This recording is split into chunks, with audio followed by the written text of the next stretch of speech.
there are three presentations, the session of issues and challenges in promoting electric mobility in Sri Lanka. So the chairperson, I warmly welcome, and I would like to invite the three presenters of the first session to the front seats. Mr. Mahisanka Abeywickrama, President of the Club Sri Lanka. Thank you. Good morning, ladies and gentlemen. And thank you for this opportunity for the Environment Ministry. And I would say they have worked hard and they have prepared very comprehensive action plan capturing all the issues and required things to do. And I'll cover like some details about the things. This is actually a bit easy topic to talk because as of now we only have issues and challenges in the e-mobility, like no benefits for the users. I'll brief about the EV Club. We formed in 2015 as a volunteer group as a rise of the importation of electric vehicles here in Sri Lanka, and we don't have any, at the time we didn't have any manufacturer or the supports. With that we formed the Electric Vehicle Club, and we have gone some far with supporting and resolving the issues that users faced and the other service providers also. Challenges in brief: high prices. The electric vehicles, I have taken one example here, the MG EZ e-vehicle. Both the vehicles are now here officially launched, electric and the combustion one. As you can see, the electric vehicle is kind of twice the price from the normal vehicle. Even with the tax concessions, it's like 6.7 million for the electric vehicle and still 5.5 million for the same vehicle with the combustion engine. So that's one challenge. And the range anxiety. Even with these larger batteries, it's limited range. It has nowadays vehicles has like 300 plus kilometers.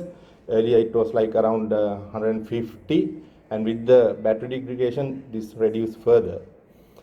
And high cost of battery replacements, insufficient charging facilities, insufficient knowledge on repair and maintenance, poor support from the all sectors in the sense from the general public, the government sector, or the other organization and institutions, from the parking and wherever they are not aware about the benefits of the electric vehicles, and it's not recognized as a sector that everyone should support. And the misbelief of true values of the EVs, those goes together. And the biggest issue is the frequent fluctuation of the import tax. Actually, the issues we have faced all came due to this. The government reduced the tax, I think in 2015 to 5%, and they then increased it to 50%, and the whole industry collapsed. All the investors withdrawn their investments and the proposals that they were considering, and that's where we stopped at these 5,000 odd vehicles. From 2016 up to now, less than 400 vehicles imported during 3 years. But 2015 only we have imported around 4,000 electric vehicles. And up to this point, no proper policy or the actions taken on to the promoting electric vehicles by the government. There might be policies and the things on the papers, but they were not taken into actions or the considerations, and up to this point. I'll focus on the main issue as of now, the battery degradation. So 5,400 electric vehicles here at the moment, approximately 4,900 cars, and others are three-wheelers, bikes and some dual-purpose vehicles, and 4,700 Nissan Leafs approximately. Now, when it's brand new, in 2015-16, the range from the single charge is like 160. Now, at the moment, around 150 cars, they can't run at all. They were parked there, and 600 cars, they can run only 30 to 50 kilometers. So you can imagine the situation when your car, like in a single charge, you can run about 30-50 and then you have to charge again. And around 1,100 cars, they have only 50 to 80 range from the single charge, and 900 cars it's dropped to 80 to 120. So most of the cars now limited to the city, they can't go out stations. So basically, like all these cars needing batteries within 1 year. If not, this will like explode. It's like now the bowl under the water. It's like we are just keeping it. Now only like 600 people facing the matter, like in the critical situation. When it comes to 1,000 and 2,000, this will be badly affect to the image of the electric vehicles. So the effect in 2016, it was about 3 million to 4.5 million price of the electric vehicle, I would say the Nissan Leaf. And now it's 1.2 million to 2.5 million. So you can understand the effect and the impression of the users, of the consumers about the electric vehicles. So they are losing confidence, and no matter what kind of tax benefits or even we bring the tax into zero, the question asked by Mr. Sugat, why the vehicle importers don't import?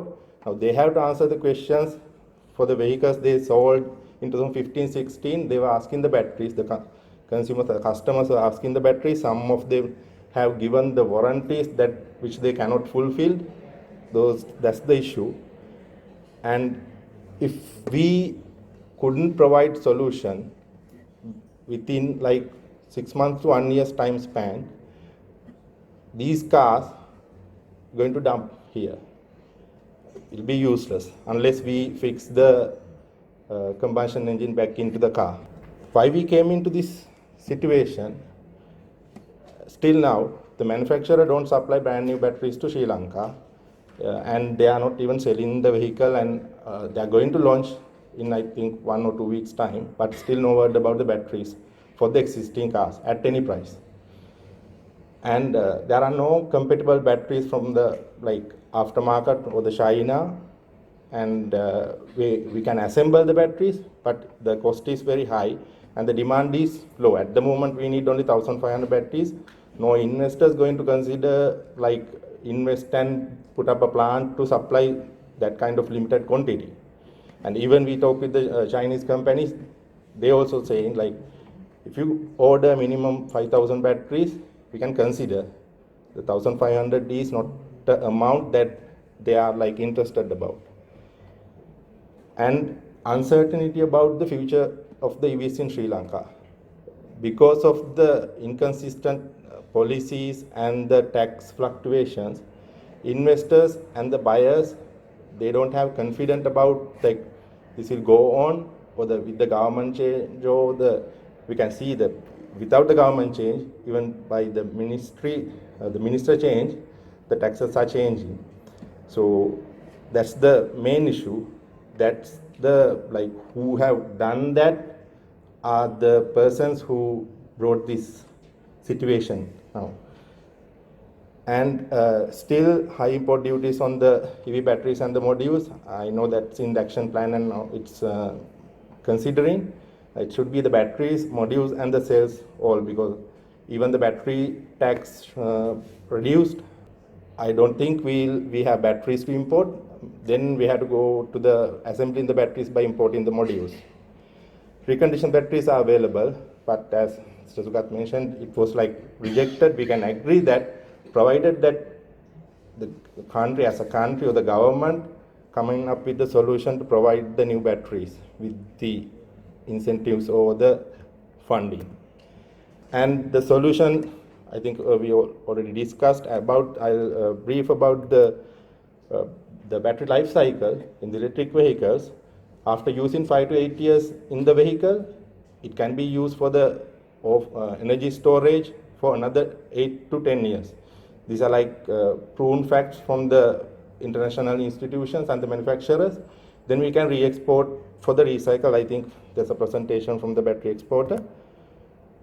And the charging stations and providers, though it was mentioned that government and the CEB put in up their effort to expand the charging stations, Now the private sector is already like far ahead with their actions.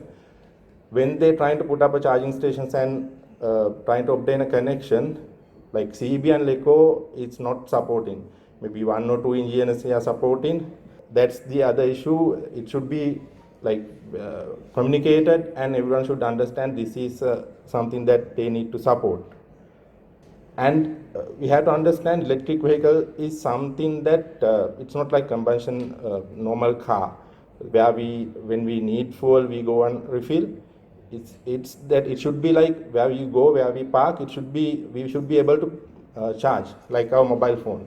Like we go to office and we plug it there, we come to car and we plug it there. It should be like that. This percentage shows like a large amount of them charge at the home, and the next majority is from the workspace. So that's where we also want to go. Not only the DC fast charging stations, the level 2 slow charging stations are very critical. And there are certain things that should capture by the RMB on the vehicle registrations. I'll skip that as the limited time. And so this is the last bit.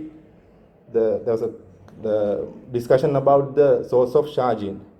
So main sources and the tariff, we know like it's like 1 to 2% solar power by the consumers or the households. But when it comes to electric vehicles, we can say around 20% of electric vehicle users are using solar power. So we can see like clear encouragement with the electric vehicles to people to move into the solar power. So that's a good sign. And other majority is using like time of use tariff. We know we have demand curve in our country with the coal power plants. Majority of them charging at the night time, giving benefit to the national grid where they can balance the load. And the people who use electric vehicles are really happy with these electric vehicles. It was like 93% of them are willing to go for electric vehicle again as their next vehicle. But this is like 3 years back. Now it's dropped to like 83%. It's dropped because they have lost the confidence of the future. So that's all I have to say in brief. Thank you. Thank you.